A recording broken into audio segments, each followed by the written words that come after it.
It is a Saturday morning. The dealership lot is bright and clean, and it smells like coffee from the customer lounge. A salesperson walks you toward the newest model on the floor. You were not planning to buy today. You came to look, but the truck is sitting right there, new, perfect, the one you have been watching commercials for since last October. The salesperson does not tell you the price. He tells you the payment, $1,000 a month. Sound familiar? Because what happens next happens to millions of Americans every single year. Somewhere in your brain, a calculation runs that feels like logic, but is not logic at all. You think about your monthly income. You think about your rent or mortgage. You run the numbers in a way that makes $1,000 feel like something you can handle. By noon, you have signed the paperwork. By Monday morning, you are asking yourself a question you should have asked before you walked onto that lot. Who can actually afford a $1,000 monthly car payment? The answer is not what you think. And by the end of this video, you will never sit in a dealership finance office the same way again. Let me give you the number first. According to Experian's automotive finance data, the average new car payment in America has crossed $735 a month. That is the average. The $1,000 payment, which finance departments now routinely structure for trucks, SUVs, and luxury vehicles, requires a gross annual income of at least $111,000. To remain within the standard 15% of take-home pay guideline that most financial planners use as a maximum, $111,000 a year. The median household income in America is $80,000. At that median income, a $1,000 monthly car payment consumes 20.8% of your entire take-home pay, not 15%, not 10%. More than one in every $5 you bring home, before rent, before groceries, before utilities, before anything else, goes to a machine that is losing value every single day you drive it. That is not a car payment. That is a wealth destruction mechanism disguised as a monthly expense. Here is where it gets worse. A $55,000 vehicle financed at the current average auto loan rate of 7.99% over 72 months costs $69,400 by the time the last payment clears.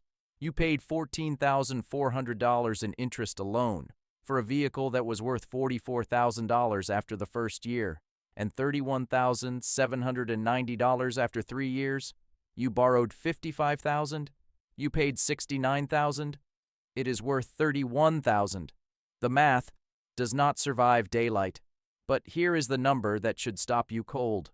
$1,000 a month for 6 years, the length of that loan, invested instead at 7% annually, becomes $89,681. That $89,000, left alone for another 24 years, becomes $454,000 from one car payment, from the decision made on a Saturday morning when a salesperson told you the payment instead of the price. $454,000. I want to tell you about someone. His name is Kevin. Kevin is 34, project manager at a construction company, makes $92,000 a year. By every external measure, Kevin is doing well. He owns a home. He has a family. He contributes enough to his 401k to get the employer match. He considers himself financially responsible. He is what I call a payment thinker. Not because he is careless, because the entire auto financing system was built to keep him thinking in monthly numbers instead of total costs. And payment thinkers are the most profitable customers the dealership has. In 2022, Kevin bought a truck.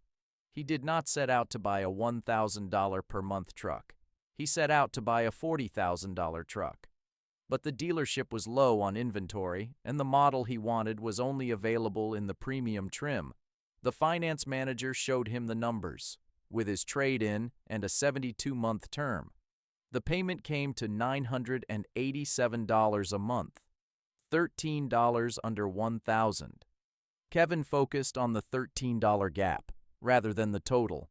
30 months later, Kevin has paid $29,610 toward a vehicle he still owes $38,000 on.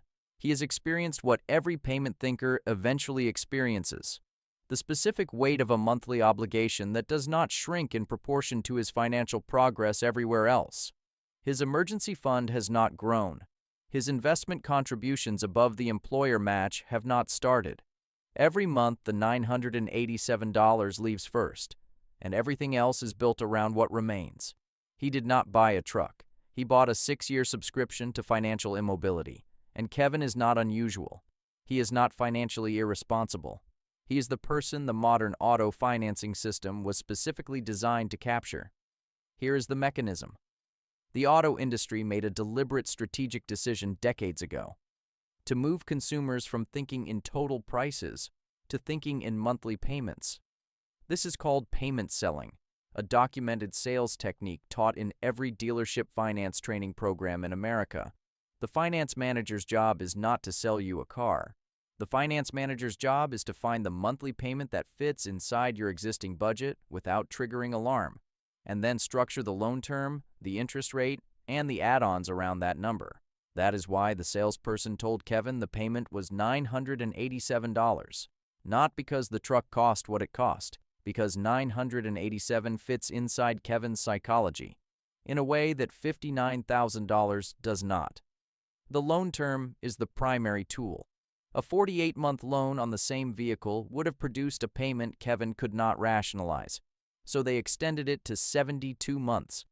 Some dealers are now offering 84 and 96-month terms, 7 and 8-year car loans, specifically to bring the monthly number below the psychological resistance point, while maximizing total interest collected. The monthly payment is not the price of the car, it is the price of your psychological comfort with the transaction, and the industry has spent 50 years perfecting the exact number that buys that comfort, without triggering the alarm that the total cost would trigger if presented first. So who can actually afford a $1,000 monthly car payment? The honest answer is narrower than the industry wants you to believe. At the 15% rule, you need $111,000 in gross annual income. At the more conservative 10% rule, which is what most wealth-building financial planners recommend, you need $166,000 per year. That is not the income of most people sitting in dealership finance offices signing 72-month loan agreements. There is a second question embedded inside the first one. Even if you earn $111,000 per year, should you? Because the question is never just, can I afford the payment? The question is, what does the payment cost in the future dollars I am not building? At $100,000 per year, the person who drives a 12-year-old paid-off vehicle and invests $1,000 a month retires with $1.2 million more than the person who drives the new truck. Not $100,000 more, not $200,000 more, $1.2 million more. Same income, same market, same time horizon. Different decision about which machine gets the $1,000 every month. 3 things change this calculation permanently. The first is the total cost frame. Before you sign anything at a dealership, take the monthly payment and multiply it by the number of months in the loan. That is the real number. Not the sticker price, not the payment, the total. A $987 payment over 72 months is $71,064. Say that number out loud before you sign. The brain responds differently to 71,000 than it responds to 987. The dealership knows this. That is why they show you one, and not the other. Kevin learned this the hard way. The total cost frame would have ended the conversation in the first 5 minutes. $71,000 for a truck he needed to finance over 6 years was not a number he would have said yes to out loud. $987 a month was. The second is the opportunity cost question. Before any vehicle purchase, ask one question. What does this payment become if I invest it instead? $1,000 a month for 30 years at 7% is $1,227,000. You are not deciding between a truck and a sedan. You are deciding between a truck and $1 million. That reframe does not mean you never buy a vehicle. It means you know what you are actually deciding when you do. The third is the payment anchor reset. When a dealership shows you a payment, they have set the anchor.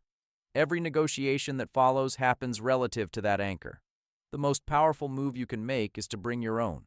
Research the total price before you arrive. Negotiate on total price only. Never tell the finance manager your monthly budget. The moment you say, "I need to stay under $1,000 a month," you have handed them the exact tool they need to structure a loan that maximizes their profit while staying $1 under your number. Kevin knows all three of these now. He will not buy another vehicle this way, but he still has 32 more payments on the current one. I want to come back to that Saturday morning. Same dealership, same lot, same coffee smell from the customer lounge, same truck sitting in the sun. But this time, you are a total thinker. The salesperson says the payment is $1,000 a month. You take out your phone and do one calculation. 1,000 times 72. You put your phone away. You ask for the out-the-door price instead. And then something quieter happens. You drive home in the car you already own, the one that is paid off, the one that cost you nothing this month except insurance. And somewhere between the dealership and your driveway, you feel what Kevin has not felt in 30 months. The specific lightness of a month where the $1,000 is yours, not the dealership's, yours. That is what a total thinker feels every single month. While the payment thinker is still 3 years from the end of a 72-month loan. Who are you when the payment sounds right? But you look at the total anyway, because that person, the one who multiplied before they signed, who brought their own anchor into the finance office, who drove home in a paid-off car and felt the lightness of a month that belonged to them, that person compounds too.